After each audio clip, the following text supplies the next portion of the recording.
Trigger warning, this podcast contains mature themes and discussions of cults, manipulation, and trauma. Listener discretion is advised. Welcome to Cultimatum, the culture of cults and human trafficking, where we expose the dark side of control, manipulation, and the human stories behind them. I'm Anonymous Andrew, executive producer and investigator into cult dynamics and coercive control. And I'm Melody, a cult survivor and advocate for awareness and healing. This is Cultimatum.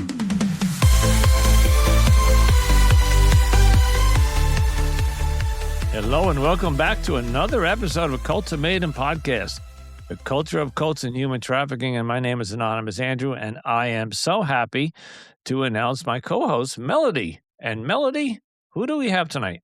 Andrew, tonight's guest is an inspiring voice in the cult survivor community. Joining us from Australia today is Laura McConnell. She is a sixth-generation former member of the 2x2s, also known as The Truth. And if you can't see me, I'm doing the air quotes. For the past 26 years, Laura has dedicated herself to advocacy, using her experience to support survivors. She's become a powerful truth speaker and whistleblower on social media, where she shares her story and educates the public. Her courage, clarity, and commitment to helping others make her an essential voice in the fight for transparency, healing, and accountability. Laura, welcome to Cultimatum. Thank you for having me, Melody. It's lovely to be here. I think you said that I was sixth generation. I sometimes get confused myself about how many generations. I'm fifth on my mother's side and third on my father's. Well, thanks for correcting that. I can't count past one or two generations, so that's pretty amazing. Whatever it is, it's and welcome. Thank you for joining us. They're lovely to be here. Thank you. So it's your story. Where would you like to start? Well, as I said, I'm fifth generation. I was born into the 2x2s, which in Australia is known as names like The Truth, The Fellowship, The Way, The Friends and Workers. So they're a bit of a squiggly group. They like to claim they don't have a name and they go by all these other monikers. They're also calling themselves the non-denominational Christians here in Australia at the moment. So it's one of the hallmarks of the group is that they're not great at accountability. They refuse to register organisations and proper accountability structures anywhere in the world, really, including in Australia. So, yeah, I was raised inside that group. My grandparents on my father's side professed into the faith when they were quite young. And on my mother's side, obviously, we had been in for many, many generations. And I grew up believing that the group went all the way back to Jesus on the shores of Galilee, that we were basically descended from Jesus and the disciples, and I had no clue that, in fact, the group had been started in the late 1800s in Ireland by a man named William Irvine. So all of the history of the group had been hidden from me and from everybody around me, to the best of my knowledge. We just grew up believing we were the only way to heaven, that we exclusively had the truth and the way. And we lived quite isolated lives. I think my family and community in particular was quite isolated. I grew up in a very rural, remote community here in Australia. So my experience is particularly unique, I think, because of that. Particularly closed, not a lot of interaction with the outside, what we would refer to as the world. The only people I really knew and were close to were my family and my 2x2 community. So I had a fairly unique childhood in lots of ways, I like to say. Until I was about 8 years old, I had the most beautiful, wonderful childhood, surrounded by cousins and siblings and my extended family on both sides. And I really had a very idyllic childhood until I was around 8, and I realised that things were not quite right. I realized then that there was kind of I could never have articulated what was happening, but there was a lot of sexual abuse in my community and a lot of abuse in general in my community. And that made me very uncomfortable. And I think in purity culture, in these cults in general, sexual abuse and the sexualization of girls in particular is rampant. And I was very uncomfortable with that from a very young age. Our clergy move through our communities in pairs, which is why they are known as the 2x2s. They come through communities, they live in our homes, they stay in our homes, they don't have their own possessions. I remember this cult. Yeah, this is a cult where you put these people in our homes. They come and they sleep with you, and it's very awkward. The last guest we had. Okay, I remember this one. Okay, yeah. Oh boy. Yeah, so we call them workers, and they are itinerant, and they move through the community. They believe in a literal interpretation of the King James Bible, and one of the verses in Matthew 10 talks about penniless, homeless preachers, and they basically mold themselves on that verse from Matthew. And so they are meant to move through the communities with no money, and they live in our homes. We have them in our bedrooms, in our homes. And yeah, I noticed very early on that they were I'm just going to jump in and for any in the audience, if you did not hear the first 2x2 cult survivor, this is what they do. They come into your home, and it's part of it's just how they do. They move around, but I think the last guest I had on, they were very weary about them sleeping, and I think one of them was sleeping in the kids' room. Melody, was that Yeah, right? Were they sleeping in the they kids' would have rooms? been. Yeah, she did say that on occasion in some situations that they didn't have enough space that they would sleep on beds in the children's Inappropriate. bedrooms. Yeah. It's just Yeah. inappropriate. Did you know? Yeah, I mean, Did you see any of my that? my mother, to her credit, my mother had come from a family where there was endemic sexual abuse and all kinds of violence, and my mother was very wary, and she knew this stuff was not right. And my mother did everything she could in the context, in the power she had, to make sure her children were safe. And she failed, but she would try very hard to make sure that her children were not left alone with them. And she would try her best to make sure that they had their own rooms and their own space. But the reality is that's not always possible in these homes, right? And also, children are also just in the room next door. And also, we're told to sit on their laps. We're told to, hug them and kiss them because we idolize these workers, right? And in the 80s and 90s, it was absolutely common for workers to be sleeping and alone with children in their homes. I do But believe that has improved. However, I mean, this is the legacy of the group that they refuse yeah, to take ownership for. it happened, and it could still be happening. We don't It, know, it, but it is still happening, just in different forms. That's the reality. and when I was raised in the Catholic Church, we were taught to respect Father O'Malley, or and because he was a figure of God or God's chosen whatever. And I did that. I respected them. Later to find out that he was, diddling little altar boys. So Yeah. anyway, I mean, it go wasn't ahead. uncommon for them to put their hands under the table while we were saying grace and put their hands up our dresses. It wasn't, and we were told that we were Ugh. responsible for our own purity, to wear long dresses and to cover our shoulders so that we didn't tempt them. That was common conversation in our childhood, that we had to cover up so that they would not touch us. And like this Mm. was just common. That's a little scary because it's almost like the adults knew that They did know. these these workers were at least potential predators. I'm not gonna say they were all predators. Obviously, we don't want to No, go and they there didn't all because abuse all of us. I think that's the right. other confronting thing, is that Yes, sometimes they didn't abuse us, but they abused other kids, like it was not right? consistent. It was just hit and miss. That is scary though that basically you were warned about it as if, well, we know we're setting these predators out, so it's your responsibility to make sure that they don't touch you and you know, guard your purity. Yes. And, not only workers. I mean, to be fair, there were many, many men in my community, young men, who, most of us saw in very compromising situations with other young 2x2 women. And, women were blamed for it. We were told, don't you get into the car with them. If you get into the car with them, this is what happens. If you don't wear a long enough dress, or if you're wearing pants, this is what happens. It wasn't just workers. Like, the whole Right. culture was permissive of men abusing women and girls. Wow. And And you're once again, talking like teenagers, like 2 teenagers, I'm talking like potentially. 19-year-old men with 12 and 13-year-old girls. Oh, Jesus. okay, okay. You're talking okay. Yeah. Okay, that's a little bit more, disturbing. Yeah, and I mean, that's the culture I realized I was in at about 8 years of age, having, believed that this was the one true way and this is the only way to heaven, and growing up in this beautiful rural community, which, I genuinely had the most beautiful childhood in lots of ways, but I was also navigating that. I was the eldest child. I was the eldest cousin on one side and the second eldest cousin on the other, in a very large family. And so I grew up parentified as well, worrying about the little ones constantly, worrying where they were, trying to make sure they weren't alone in a room with somebody, trying to protect them and make sure they're okay. So it was a pretty dysfunctional childhood, sort of from 8 onwards.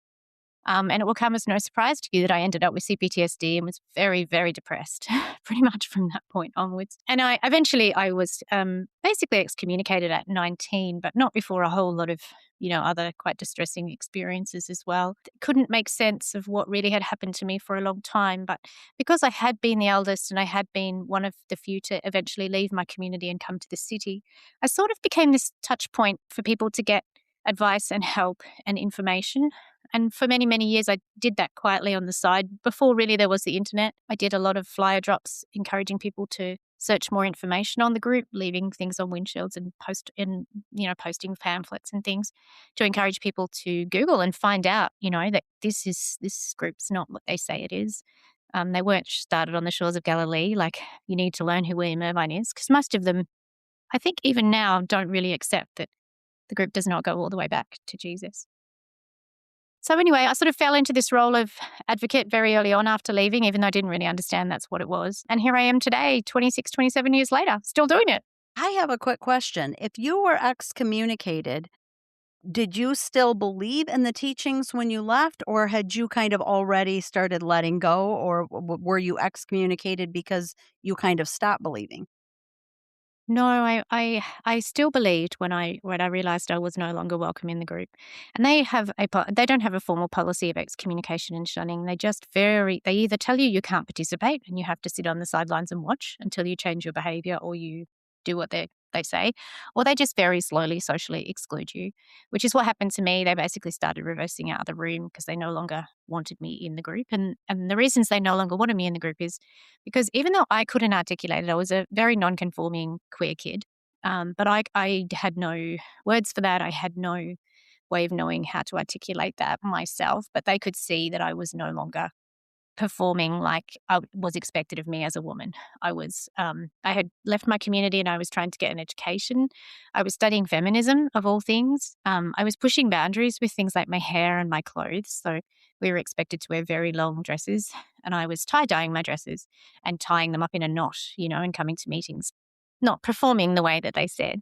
I Rebellious. I was, yeah. At one point I got dreadlocks, so we weren't ever allowed to cut our hair. Oh, So I got good for dreadlocks. you. Sorry about the cultural appropriation. But anyway, I was, and I kept saying, well, I can pull it back in a bun like's expected of us. I can still style it. But, I was pushing the boundaries and I didn't know really that why they were pushing me out. But now I know it's because I was non-conforming. And I left and I thought I was going to die when I left. I thought, well, this is it. I'm going to die, but I can't stay here. I can't stay in this group. They're not treating me well. They're not speaking to me. They're reversing out of the room when I come in. They won't let me participate in any of the rituals. I thought, well, I'm probably just going to die now.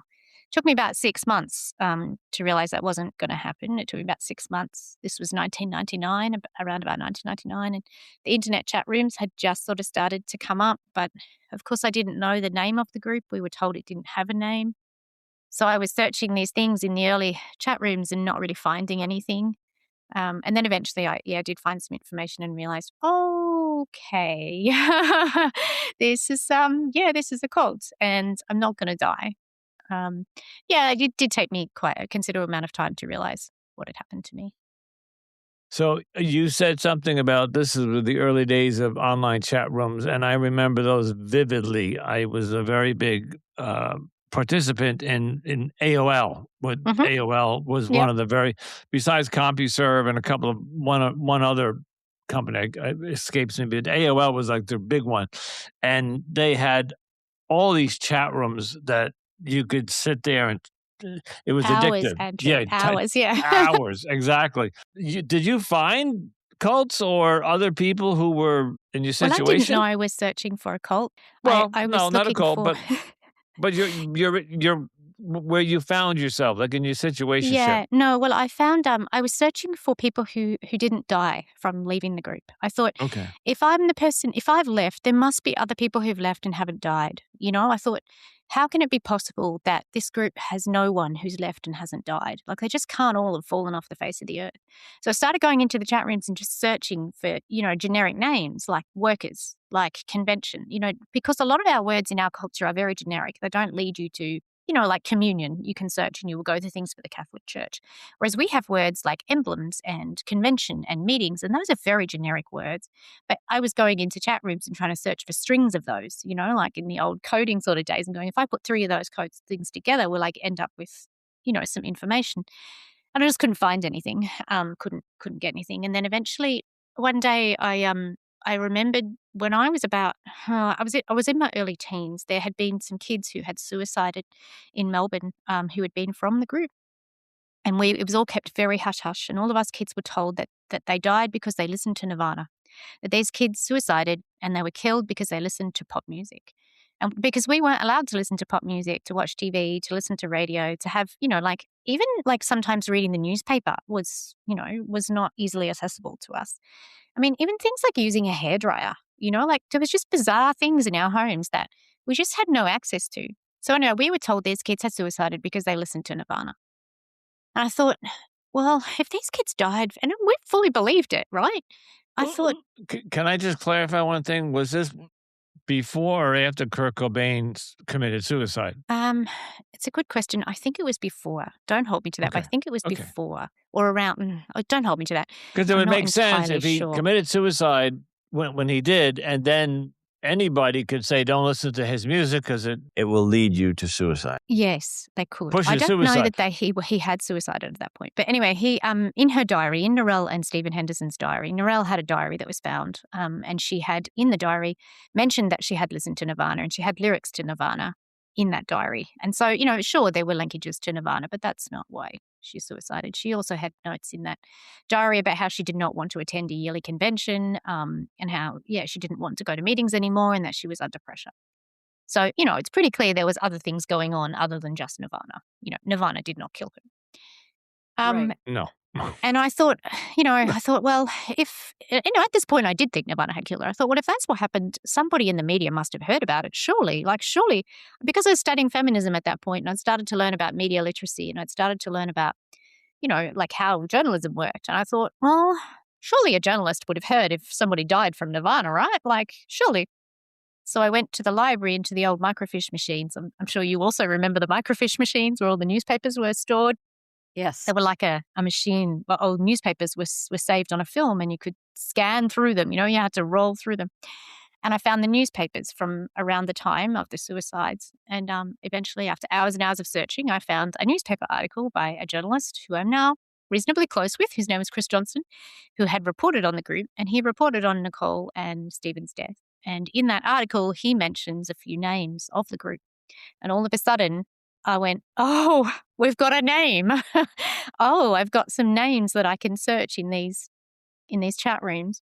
And it was through Chris's article and Chris's kind of naming of the group in that article of Narelle and Stephen's suicides that I managed then to put strings together and find people in the chat rooms. Interesting. And Good. just to clarify on the suicides, were these young people that were still part of the group and trying to leave, or they had left? They were young people that were still part of the group. Their mother was very entrenched in the group. Their father had Okay. actually was not in the group, but they had been, through their mother, very involved in the group. Okay. So they were still in the group. They were. Yeah, and they were quite young. From memory, Narelle was 12. Goodness. Yeah, that is young. Wow. That's tragic. Yeah, it was very sad. Still is very sad. I still, when I think about my leaving journey, think they didn't die in vain because they really helped me find the information in the chat rooms. I think Oh, at the very least, they've helped other people get out. that's sweet. That's inspiring. Yes, exactly. It's nice to believe that they didn't die It for wasn't for nothing, but nothing. yes. Yeah. Where did that lead you to then? Where did you go from there in your search for the real truth about the truth? Yeah, well, I was in the chat rooms on and off for a number of years. I didn't use my own name. I used a pseudonym because I didn't feel safe. All of my family was still in at that point, everyone in my family. And once I found out more information about the fact it had been started in Ireland and that, there was all this kind of allegations of it being a cult and whatnot. And there were several books that, I managed to get hold of. I tried to talk to my immediate family about it, but there was a lot of pushback. Nobody wanted to engage on it at all. They were telling me that the devil was in me, that the devil put things in the internet to confuse people, and nobody really wanted to engage with me on it. So I sort of was left on my own then, really. But then, sort of became, I guess, very slowly became an activist and advocate in my own way, sharing information, helping people who wanted, especially around family violence and domestic violence in my communities was and is particularly bad.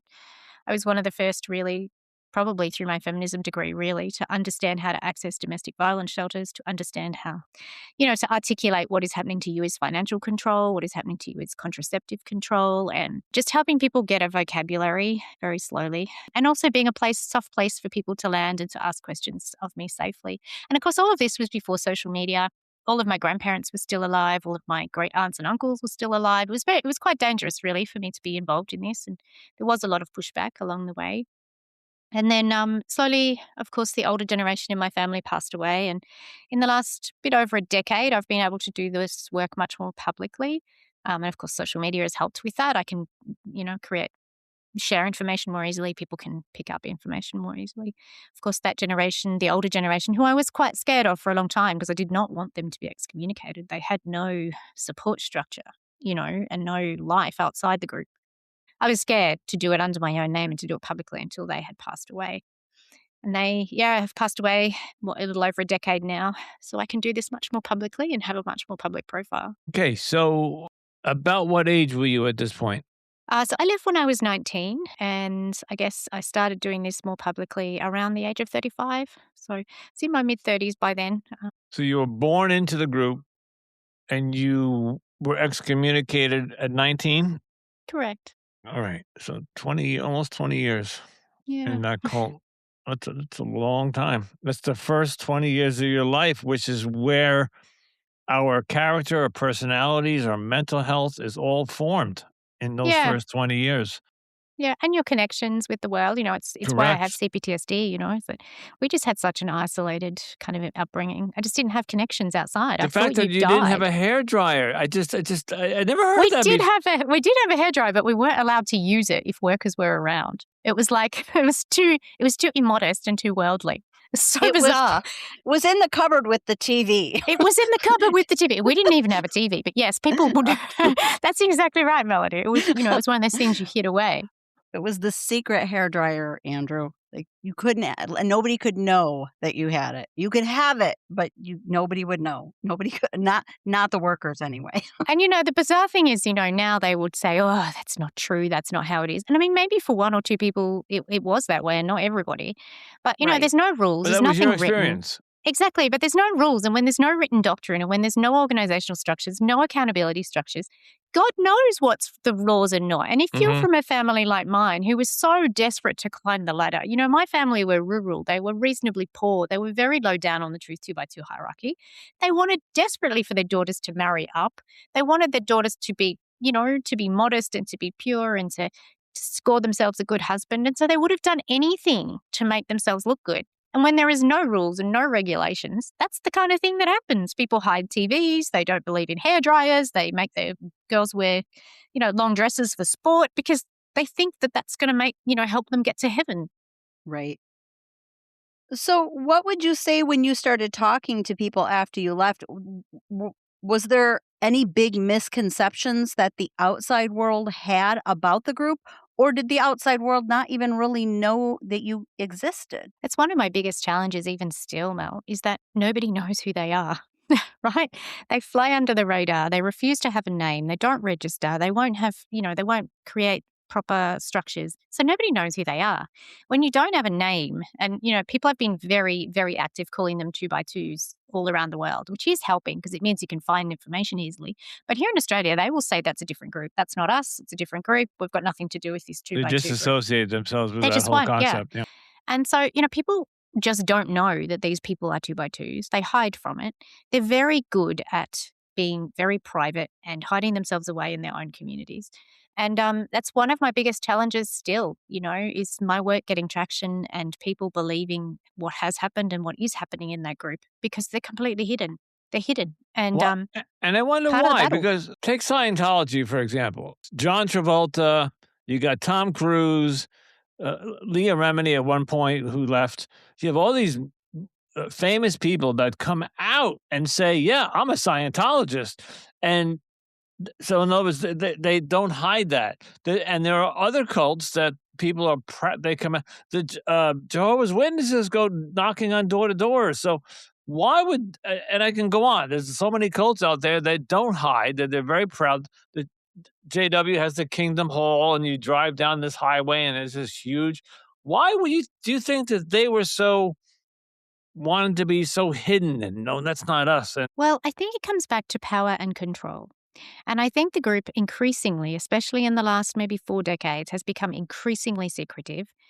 They don't really even recruit anymore. They are very secretive. They don't have church property, so they don't have the things like the Kingdom Hall and the church buildings. They meet in halls and they meet in people's homes. And that's always been, again, a part of their interpretation of the King James Bible is that you shouldn't have you shouldn't meet in fancy buildings because that's worldly. They used to have big recruitment drives up until probably the 90s, although personally, even in the 90s, I didn't see many people convert. They used to have big conversion kind of things. They used to have these gospel meetings where they would invite all these people and they would get, allegedly, conversions. And then from the 90s onwards, they really became much more insular. And they're becoming much more insular. And in that insularness, actually becoming more dangerous and more cult-like, in my opinion.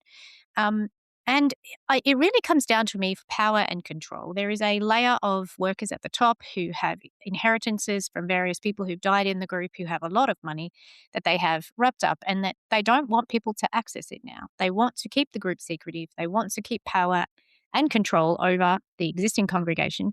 And that's the sign of a cult, right? Mhm. And the Yes. people that they do prey on are so vulnerable that they really fall under the spell of that leadership structure. We're talking they recruit from prisons. We're talking they recruit people who are incredibly vulnerable in communities now. And I just think the whole thing comes down, and the secretiveness included, is they know if they are loud about it, that their whole structure falls apart and that they'll have to put in place accountability structures. And people like me are a thorn in their side, raising awareness about them and making them have a name. Advocates that are in the US in particular that are forcing the use of the word 2x2, making it public in the media that their name is the 2x2.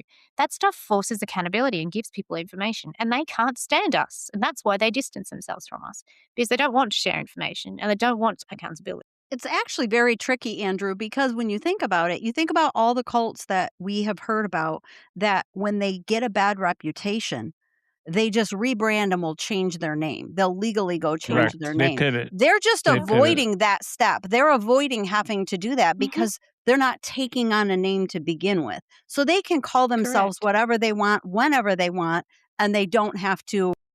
And like she said, then they can just deny any name that's out. That's not us. We don't know what you're talking about. That's not us. That's It's another group. almost Yeah. it's almost like a chameleon. They'll take the They shape are of something. shape-shifting. Yes. Thank you. They Yep. shapeshift to whatever they need Yep. to stay under the radar and be Yep. off social media, be off not on the news, not be known anywhere. But it's not working, right? Because they are well known or getting well known. They are increasingly getting a name. Yeah. Melody would know better, but she did say this is the second. You're the second ex-member we've had, so already we've had 2 on this show. We just celebrated our 100th episode a couple of weeks ago. But by the time Congrats. folks hear this, I love it'll be- that. yeah, thank you. And all those episodes, those 100 episodes, we've had. Again, I would have to confer with Melody because she keeps the logs. Many of the other groups and some other groups that were unheard of, and at one point, 2x2 was one of the unheard ofs, and now it's not so much. Now I'm like, that's when at the beginning when when you mentioned that these people were coming sleeping in houses, I was like, oh yes, oh God, do I remember that episode because it was so creepy.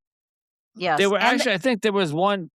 Mel, I think there was one priest or whatever they call him that actually slept Workers. in the bed with the child. I think Oh, it was, God. yeah. yes, and there is a documentary available about the 2x2s now too, There which is, I think yeah. has On Hulu, there helped. is one. Yeah. Yes, it's helped uncover their anonymity that they try to hide behind.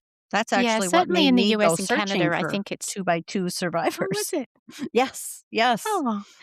I think in the US and Canada that documentary has been hugely helpful. Yeah, I agree. I think unfortunately it's hard to get in Australia unless you've got a VPN. But it's Oh. I think it's incredibly helpful to to have these stories told. Now, I'm so hopeful that one day we'll be able to get some stuff published in Australia on mainstream TV. Now that means so you have not seen this documentary. I have. I actually got a You have. VPN and illegally Good. downloaded it. Good for Well, you. good. I'm glad you saw it because I'm thinking, oh, you're missing out because I thought it was really well done. It was, yeah. There's a lot of cult documentaries coming out. It's almost like the new, I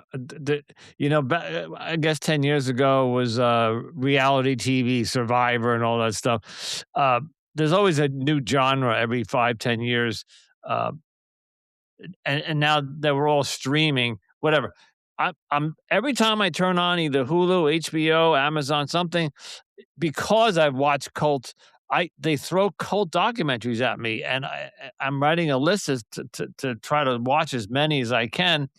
But it's the point I'm making is that I think, I don't want to say Hollywood, the media, social media, content creators, people who make documentaries are seeing that there's a big interest in cults, and it falls under true crime, the genre of true crime. It does, And yeah. and people love true crime. True crime is one of the most watched genres on it listens on podcasts and on media too. So We'll be right back after a quick break.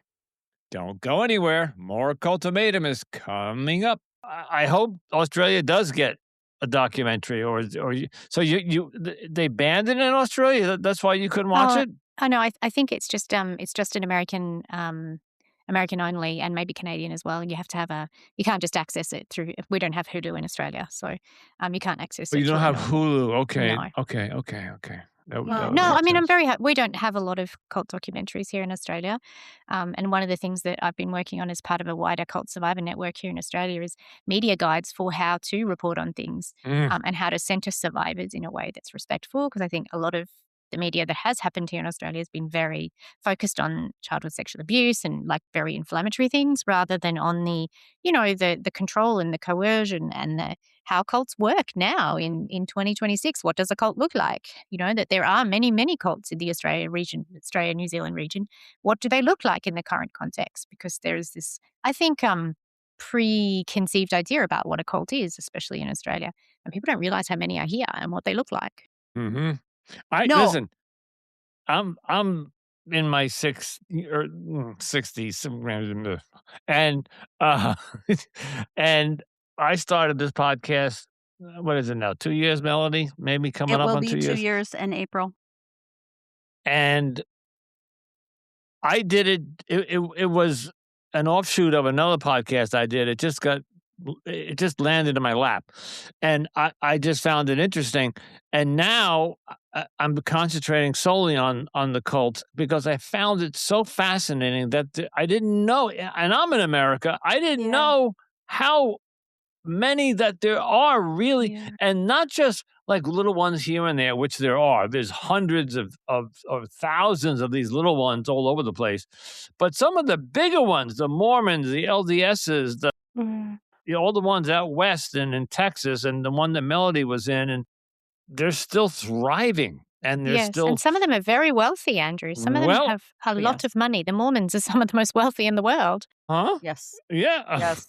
So, but with us, the podcasters, the content people like yourself, we're chipping away at them. We really are because, Yeah. and COVID helped. We did hear that COVID It took helped out, people get out, didn't it? it helped Yeah, it people get gave out. people a bit of a space, which is interesting. Yeah. How did you deal with COVID? With that, The area I'm in was one of the most locked down in the world, and a lot of the meetings were moved online, which again gave people a bit of space to breathe and to think, oh, okay. There's also rampant conspiracy theories that went through our communities as a result of the lockdowns, QAnon and whatnot, just very kooky ideas. I think the 2x2 communities can be a little conspiratorial to begin with. So, of course, the anti-COVID vaccines and anti yeah. government sentiment just became really uncomfortable for people. And so it did lead people out, which is great. Um, And guess what? yeah, You can't abuse a child physically on Zoom. So that's right. Yeah. that probably stopped a lot of sexual abuse those Yeah. couple 2 It also years, put whatever. people in dangerous situations as well. There were reports of people refusing to mask in meetings, refusing to follow directions. But I mean, that in itself led people to go, is this a group I want to be involved in that like Right. blatantly flaunts the law? So, look, I do think COVID sort of was a period of reflection for many people, and it did COVID, not to get get off people out. subject, get off the topic of, but COVID did change the world in a lot of different ways. There's It so many also things. created conspiracy theories, and QAnon and whatnot went berserk. So, Yep. there's also a Yeah. downside to COVID as Yeah. well. Yeah. Oh, I'm not saying change for good. I'm just saying it Yeah. changed the world. It just changed, and I'm doing the air quotes now. It just changed the world for better or worse. Good and bad, yeah. Good and Yeah, bad. Yeah. argue another day. Um, So you know what's interesting? I heard something today. I just want to I just heard this today. A woman came on one of the social media. She said, if COVID was so dangerous and they came up with with a vaccine in like whatever amount of time, like record amount of time, and they gave it out free to everybody because it was killing people. Why don't they do that with chemotherapy? Why don't they do that with diabetes? Why don't they do that with EpiPens? Why don't they give the things out that kill people for free? Because they gave COVID vaccines out for free, but they don't give the other things out for free that kill people, the cures to kill people. I thought that was a very interesting point. Well, I And think the so, Wegovy and stuff is helping a lot of people at the moment. It's just very expensive. So, who is yeah, this? The yeah, the weight loss Wegovy drugs. I and don't know how big the they are in the US, but yeah, we yeah, have the weight loss drugs in GPL, Australia the that are taken off GPL, like mad. yeah, the shots for, I think it started out as treatments for diabetes, but it also people are using it for weight loss now. Yes, yeah. The GPL ones, I But it's think not they call free. them under that. No, it is No, no, No, expensive. no, it's the Yeah, opposite of free. no. yeah, it's Yeah. very expensive. The idea behind this one is that they gave free vaccines out because it was killing people, but so is cancer, and so are some of these other things and Right. you could argue obesity is a killer. And so if they have a drug to help obesity, they should give it out for free. This was this Instagram reel I saw today. I just thought Right. I'd bring it up. So, okay, Well, we're at that 10-minute mark where we're about to start to wrap up. So I'd like to give you a few more minutes to tell us. So, how was your deconstruction period? Did we talk about that? We didn't, no. It's so funny because I think that, unknowingly, I don't know that I ever really believed in truth to my ideology. I can't say the word, ideology. When I reflect back, I don't think I ever fully believed in it. I was fully immersed in a culture, in a belief structure, in a community and a family that I loved so dearly that I wanted to believe in it. But I don't think that I ever really believed in God and the whole structure around it. I just sort of followed blindly because I had to. And really, as soon as I was excommunicated, sort of shunned and pushed out, it all fell away. And I didn't really ever have any belief structure. I never really, yeah, believed that there was anything else other than just nothing after this, just dust. And that fell away very quickly. I did miss community and I did miss family and place and all kinds of things because, of course, I'd come from something pretty special in terms of a very big family and a very, I was very connected to nature and to land as a result of where I'd come from. And I missed that dearly. And I did go back into the Catholic Church. I married an Italian Catholic. And I did in my mid-20s go back into the Catholic Church and, go through the rituals of Catholicism to marry him. And then eventually I sort of thought at that point, oh, maybe there is something. I don't know. Maybe I've been too harsh. Maybe the religious trauma is what's caused my disconnection from faith. And then again, pretty quickly it fell away again. And I realized, no, it's just about community and about connection to people and feeling belonging. There's not really anything that I feel in terms of spirituality. So yeah, I would say most of the time I've been an atheist. I'm very comfortable an atheist now. Um, yeah, I don't. Yeah, I do genuinely. As much as the faith was forced onto me, and I felt that I didn't have a choice but to believe, I really reflect back and think I don't know that little Laura ever really believed any of the ideology. wow. Okay, well, that would have been my last question, so Right. thank you for answering it. Well, she knew the question. We told her in pre-recording. So, and that's not an uncommon answer. Many of our guests who have gone through what you've gone through, when they come out the other end of deconstruction, they just say, no, there's just nothing. And I don't blame you because I can't say this every episode. Roman Catholic, brought up just like you. I was forced down my throat. It was mom and dad and the church and all these functions and it not. I'm not calling the Catholic Church a cult, but it was literally shoved down my throat. I was an altar boy, a choir boy. I went to Yeah, Catholic grammar there was a school, high choice school, in it. middle school, blah blah blah. And I think when I got to be an adult, that was my deconstruction when I just said, wait, wait, wait. I don't have to go to church this Sunday because my mom isn't throwing me in the backseat of the car. I'm 25 years old. I don't have to go. Unfortunately, I got married in a church like you. I did have enough of that in my blood or system I married an Irish lass. So she obviously was pure Irish Catholic. So I had to get married in the church. But, and we got the kids baptized. But after that, no, Yeah, I just yeah. completely abandoned everything, and now I have a higher power in my life. But okay, Mel, would you like to ask her your last question? But before I ask the final question, Laura, I do want you to talk a little bit more about your advocacy work in the legal system in Australia. I've seen some of your videos on that. Sure. Can you tell our audience a little bit about what you're doing in that field? Yes, I've been very lucky in the last year to connect with a wider group of survivors of cults in Australia, specifically in the state of Victoria.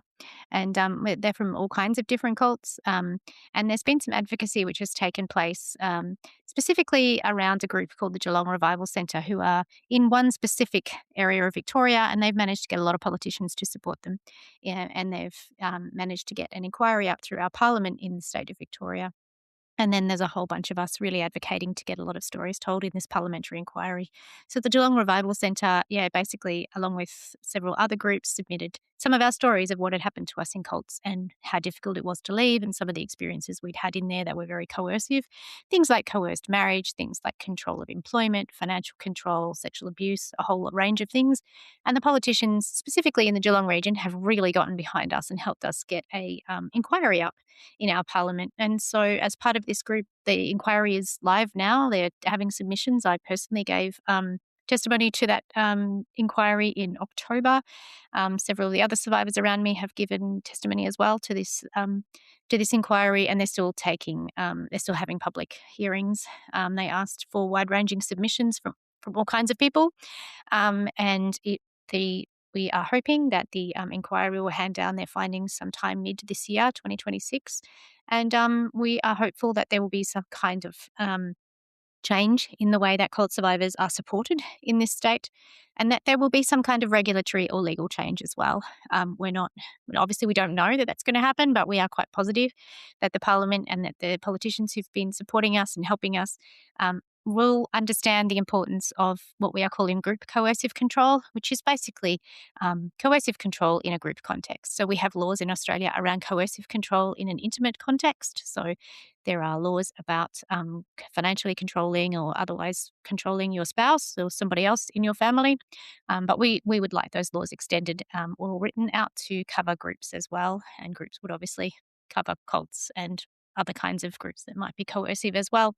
So we're hopeful that sometime mid-year that there will be some kind of change on the table. Obviously, we don't know what that's going to be, but at the That would very least, be I'm hopeful that it has. Oh, that would be amazing because I think it would be Yeah, also an example, maybe the rest of the world will start looking at correct. that too. It would be a really good Yeah, start for there to start being some laws yeah. against what a lot of these groups and these leaders do to the people that are underneath them. Say Correct, that and again? even if it's not necessarily law, well, even Yes, if it's just change in the amount of funding that goes towards supporting survivors, even if it's just funding towards research, because there's such little research, certainly in Australia, about cults and about cult survivors. absolutely. There's such little support in housing and counselling and whatnot. So, look, for me, I'm just so hopeful that there will at least be a change in the kinds of support that cult survivors get. Legal change would be amazing. It would. It would. That's what we'll shoot for. But well, It is, I'm yes. with If we you. fall Any short, kind of at least change some in the support. right direction would be awesome.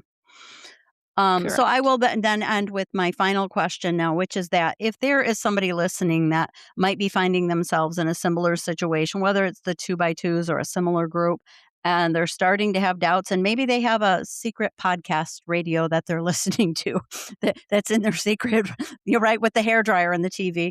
They're listening and they're listening to your story. What words of advice would you give to them? I would say keep seeking out information, keep listening to all kinds of podcasts, because I think lots of different perspectives in this space is really helpful. I would also say to seek out secular podcasts. Lots of people on the edges of questioning can fall into cult hopping, so fall into cult hopping from one group to another. So it's quite important at these early stages to seek out voices that are not necessarily related to the religious scene. Yeah, it's fine to stay in religion and it's fine to seek out another religious belief, but I do find that there's a bit of a problem with cult hopping when people are starting to ask questions. So to be really careful about the kind of materials and things that you consume. You can seek out my podcast, Truth 2 by 2 Cult Kids. I would also say to seek out counselling with somebody who specialises in religious trauma and spiritual trauma. A lot of us have CPTSD, even if we don't realise it in the early stages. And it is really important to get appropriate help that doesn't further traumatize you when you're thinking about leaving. And, I think there's a plethora of things you can look at online just to be selective about them and to be careful about the kind of things that you use as your hop-off point. Excellent, excellent advice. Thank you so much. And where can people find you on social media? Yeah, well, I'm on TikTok and Instagram predominantly, although reluctantly also on Facebook. You can look up my name, which is Laura McConnell Conti online. I can send you the links if you like, but or you can just look up Truth 2 by 2s, and I'm fairly sure I'm the first one that comes up.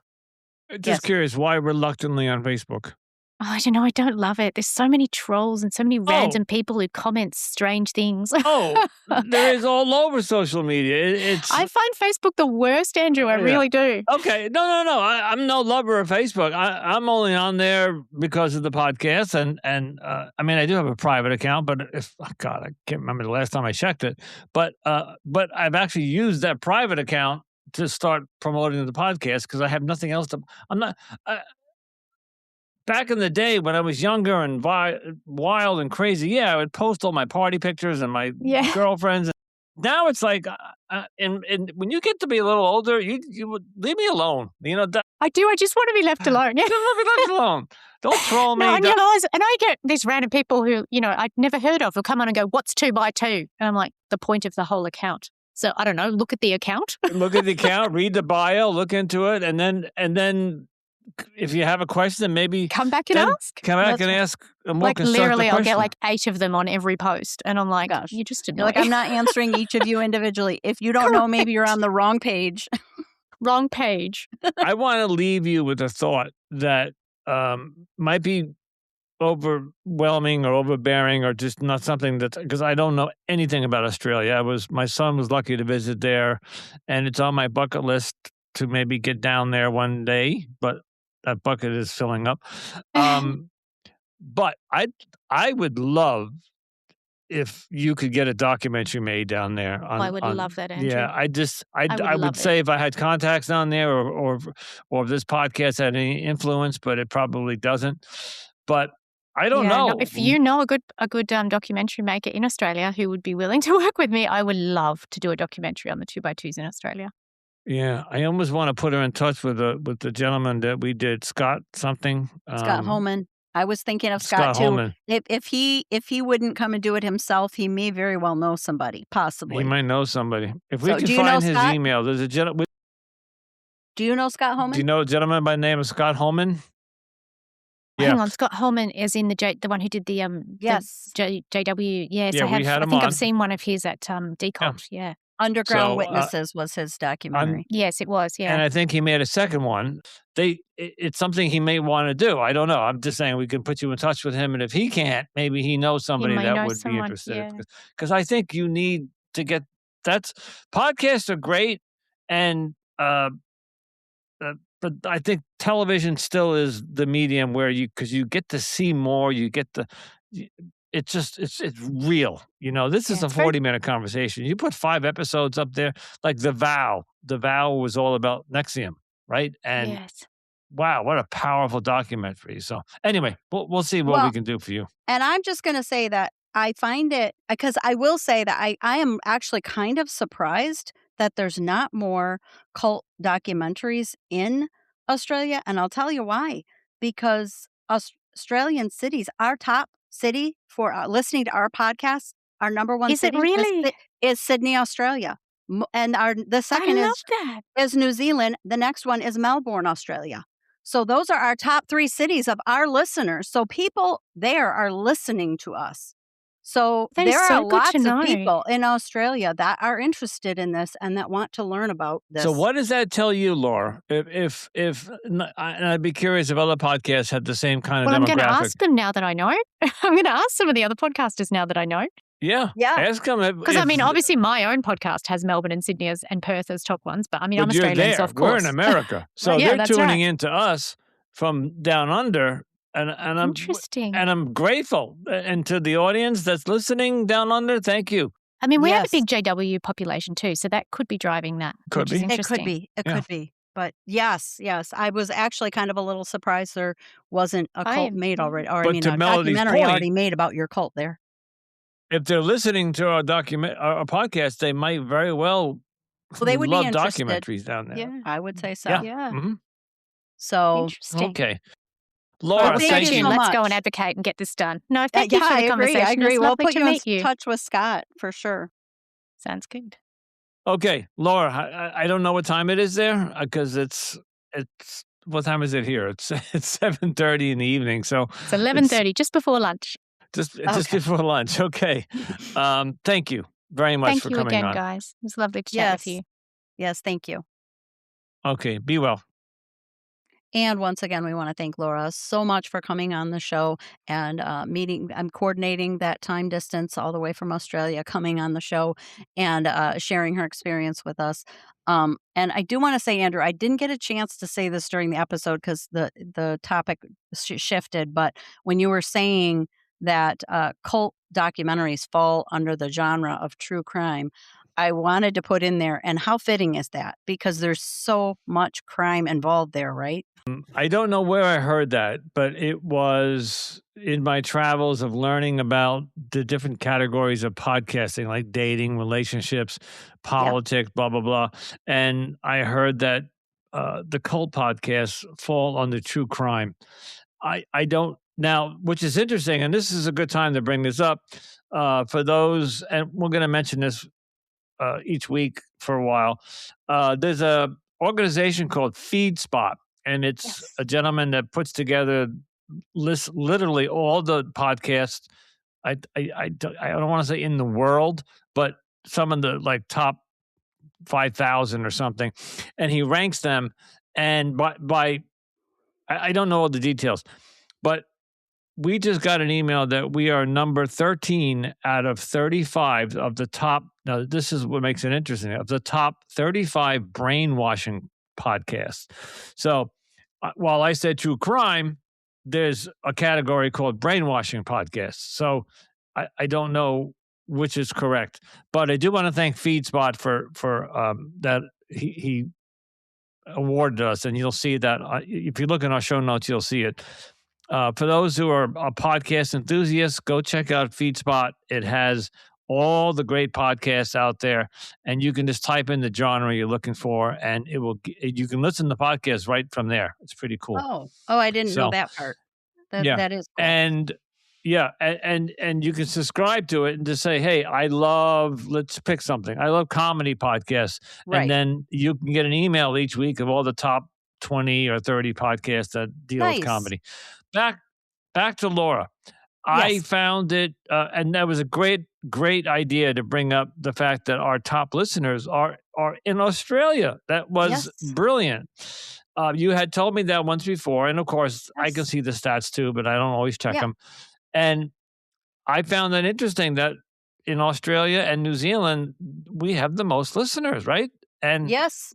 Yes, our top and 5 cities, out of our top 5 cities, 3 of them are Australian. Cindy, and then one of them is thank New you, Zealand, and the other Australia. one is and the other one is New Zealand, the other one's Singapore. It's not even the US. Go figure. Those are our Yeah, top 5 cities. go figure. Go figure. But I thank you. So Yes, we appreciate it. keep listening. Keep Spread the listening down word. under. Keep listening. Yeah. But I enjoyed Laura's story, and Hopefully we can get her hooked up with Scott Homan, and maybe there can something come of that. I Maybe he really can think connect her with the right person. but it's not something that there's money involved, and there's Oh, lots yeah. of stuff Oh, involved. yeah.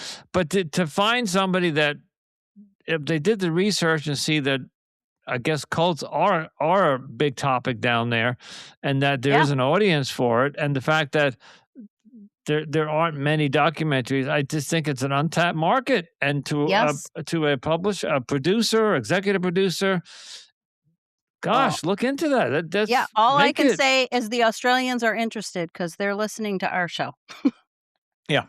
And that says So, something. And we're not just any show anymore. We're number 13. so Seriously. So, So, once all right. again, thank you so much to Laura for coming on the show and sharing her story and her experiences with us. And as always, we want to thank all of you as well for tuning into Cultivatum. We do appreciate your support in our mission to expose the truth and highlight the voices of these survivors. If you're enjoying the show, please take a moment to rate and review us on Apple Podcasts and Spotify. It really helps more people find the podcast. And don't forget to follow, share, and keep tuning to our latest episodes. And you can also follow us on Instagram, TikTok, Pinterest, and YouTube for additional content and updates. And be sure to join our Facebook community, Cultimatum Podcast, where we dive deeper into these important topics and remind you when new episodes are available. And if you are a cult survivor and you're looking for additional support and connection, we invite you to join the Cult Escape and Healing group on Facebook as well. If you'd like to find more information about the Anonymous Andrew Podcast Studios, which is the studios that produces this podcast, head over to the Anonymous Andrew Podcast Studios.com website, and you can learn all about what we do. And that's Yes. all I'm going to And say our full about that. disclaimer is there. And our full disclaimer is Legal. that, yeah, so there's a legal disclaimer about how it works. Yes. So And it's we on one we of the also have a pages over small there. one on the each episode as well now. Correct. And if you have a Absolutely. story related to cults or human trafficking that you would like to share on the show, please reach out to us at cultimatumpodcast@gmail.com. And if you'd like to support the show, you can do so by using the link at the top of every episode that says, buy us a cup of coffee. And Millie takes hers with sugar and cream. And no, I'm kidding. But it's real. Buy us a cup of coffee is a program where you can donate money to the show. And you just click on it. You could donate $5 or $10. And people have donated, and we thank them. And it helps pay. And I know you guys are hearing sponsors now, but they do not pay a lot of money. Trust us. Yes. If I had a spreadsheet, I could show you what we're being paid. The donations help more than the sponsors.